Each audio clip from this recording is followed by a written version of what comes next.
Hi, it's Lisa Cuneo, and welcome to my scrapbook table. Today I'm doing a summer-themed layout for the Beach Party online crop event with scrapbooknerd.com. There are some challenges over there. I'm using this summer collection from Cartabella. It's from 2021. I bought it last summer when I was in Salt Lake City. These are some photos from the Outer Banks that were taken in 1999 at some gardens there. And here I'm just going through and showing you some of what I didn't use from this collection that I believe is just called Summer.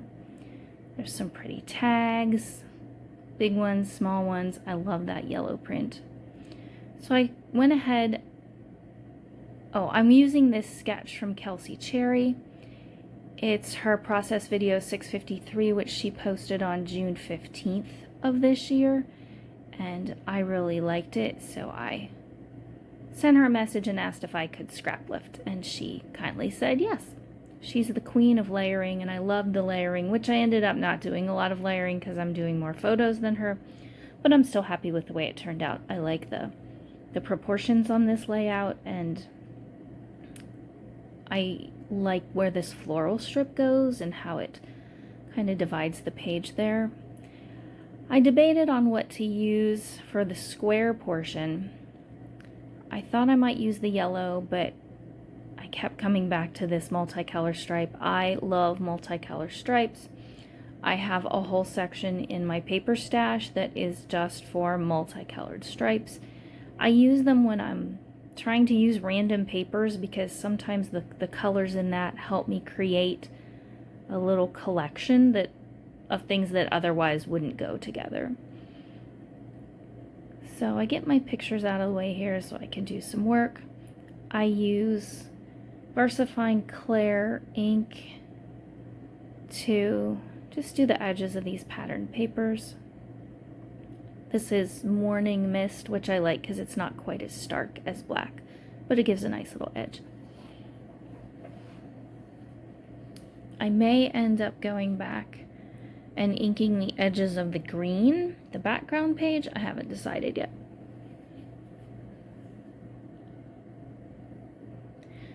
And since I didn't have enough of the stripe to span the whole thing, I cut some off so that I could just cheat and put it under, leave a gap under the floral. But I should have measured twice, cut once, so I ended up wasting a little bit of my stripe paper, but that's okay. I just trimmed it off and I'll tuck it under the edge and you can't really tell. I have some trouble getting this straight. I wanted the same amount of space top, bottom, and left. So it takes me a little while to get there. I thought I took some of this footage out, but I guess not.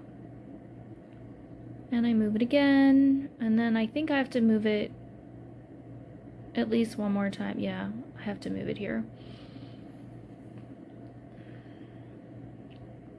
But then I get it where I want.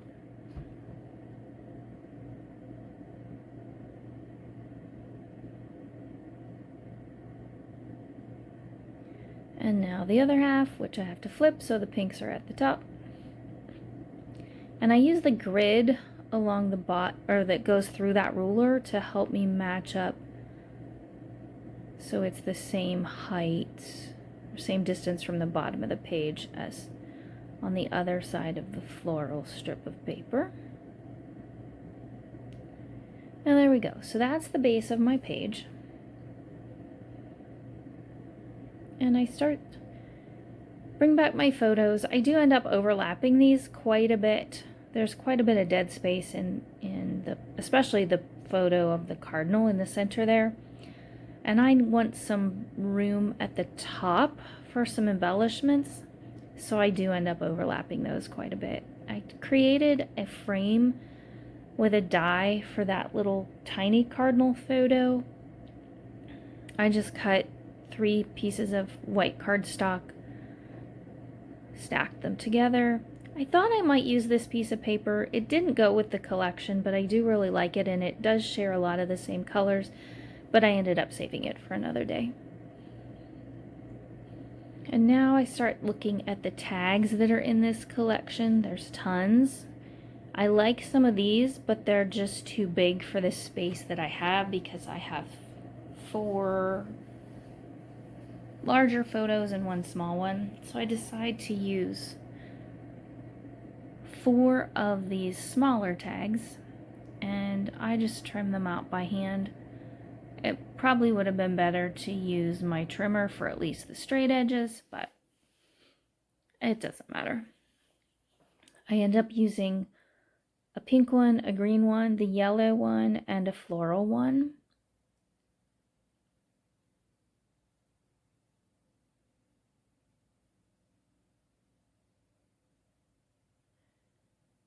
And I'm sorry I make you watch all of this. I thought I cut most of this part out. Obviously not. Here I'm deciding what else I want. I do want that green tag. I don't want the watermelon, but I really only need part of it. The top. So I trim out this pink one, and the pink in real life is not near as vibrant as it looks on the screen. Here the colors are softer, a little more muted in real life than they appear here.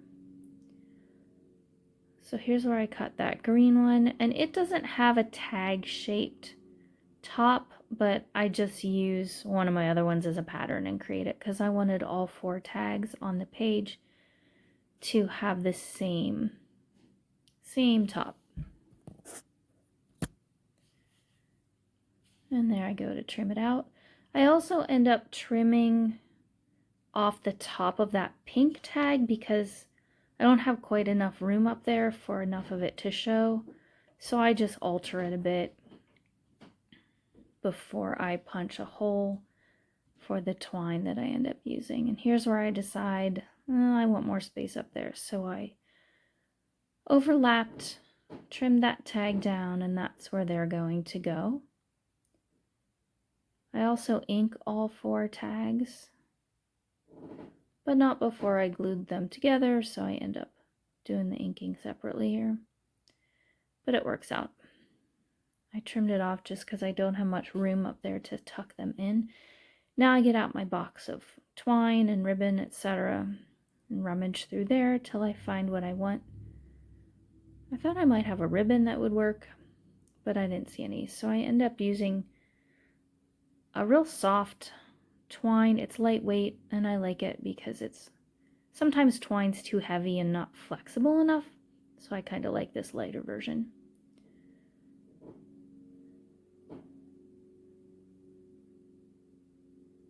Getting twine through this other set of tags that will be at the bottom.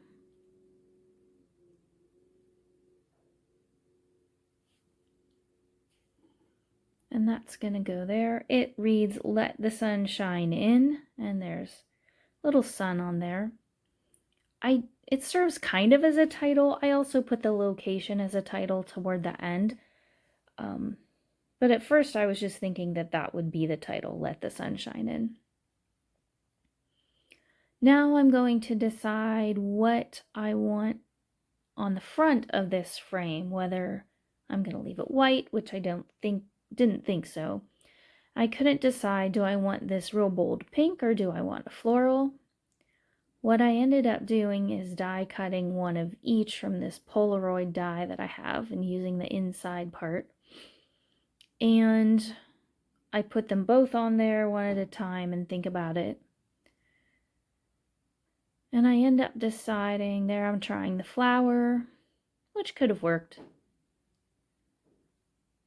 I ended up choosing the pink because I like how it pulls the pink from the tag and the stripe at the top of the page down to the bottom of the page. So there I'm trying one more time. Like the eye doctor, is it better A or B? And about here is where I decide, yep, I'm gonna go with the pink, and I ink it, which then I end up inking the whole slide thing in a moment, but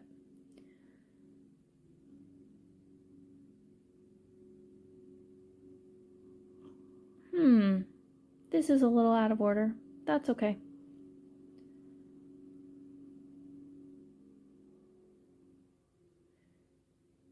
This is where I realize I had not inked this pair, which it wouldn't really matter, but if I'm inking, I want to ink all the elements. I don't always manage it, but I do prefer that.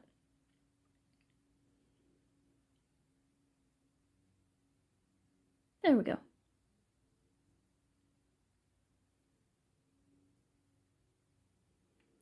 And I also decide that I want this largest photo of the rose garden. Oh my goodness, what gorgeous roses.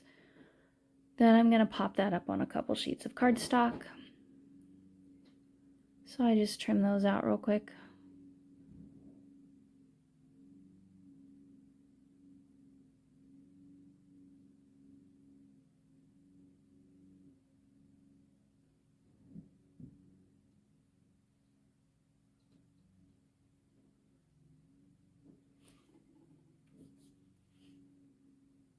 And since the frame that I created is pretty thick, I think it looks good that that photo is also popped up a little bit on that cardstock.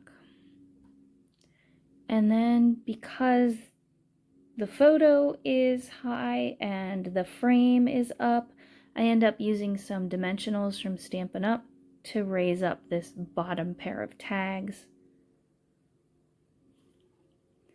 Now I had trouble with my camera. It kept shutting off and it ended up turning off, and I didn't get the whole end of this. You will see that I added, in the still shots, you'll be able to tell I added some stickers from a Carpe Diem collection. The colors just seem to fit. I added a few chipboard pieces. One says it's summertime. I added a little sticker that says today above my journaling, which you'll see in the still shots as well.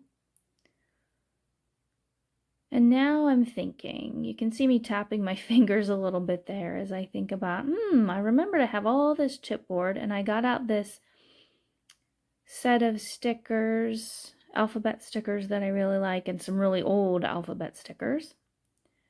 And I go through those. There's tons of options if I were doing a 2-page spread, which maybe I should have, but that's okay. And I go through them one by one. It was good to go through them because it reminded me of what I actually have in there. I have more tags in there. Some of them are appropriate like for on a card, so I stuck those where I keep ephemera type things that to me more go on a greeting card that I would make than on a scrapbook page. And I tucked those away for someday when I'm making cards. I think about that one for journaling, which you could barely see there, but I end up doing my journaling right on the screen. Here are some still shots. Thanks for joining me. I hope you have a great day. Bye.